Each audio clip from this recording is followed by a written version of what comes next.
Aloha, it's Chef Rebekah, and today we're putting a local style spin on the classic Gandule rice. This recipe is super flavorful and we're keeping it simple by making it in a rice cooker. Let's start by cooking 1 pack of chopped bacon over medium heat until the fat starts to render and the bacon gets nice and crispy. Next, we'll add 1 sliced Portuguese sausage and cook until it's lightly brown. Traditional Gandule rice has pork in it, and my non-traditional take is adding Portuguese sausage. It's gonna give you the same smoky depth of flavor, but tying it both back to Hawaii.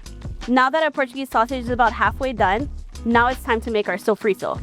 So I'm gonna start with adding our white onions and our green bell peppers. We're gonna give this a mix.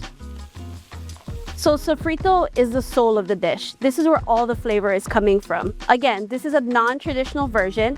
I'm adding all of the ingredients, the base of sofrito, into this pot, rendering down with the bacon fat.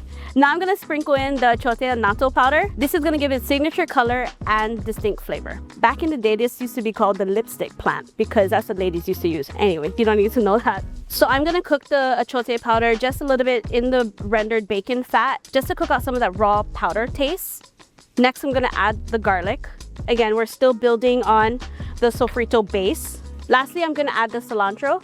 I'm gonna add half of this bunch, and I'm gonna save the rest of it to finish off our rice to garnish later. Then transfer the mixture to a colander to drain the excess fat and let it cool slightly. It's important that you're draining the fat to ensure that your rice is not greasy. Before we finish our Gandule rice, I want to mention, you can find ingredients to make this dish at your neighborhood Foodland.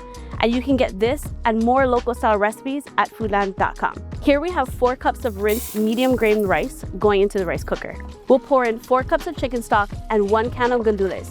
Gandule beans, also known as pigeon peas, plays such a key role in this dish. This is a huge staple in Puerto Rican cooking that was actually brought over during the plantation era to Hawaii. It wouldn't be Gandule rice without this. Next, add 1 can of tomato sauce and 1 can of black olives. 2 packets of Sazón, which is a Hispanic all-purpose seasoning, and you can get the Goya brand from any Foodland store. A pinch of salt and the bacon sausage sofrito mixture we just made and give it a gentle mix. We'll set the rice cooker to the regular cooking setting and allow it to run its cycle, about 20 minutes, depending on your cooker. Once the rice is done, let it sit on warm for 10 to 15 minutes so all the flavors settle. Wow, this looks so great.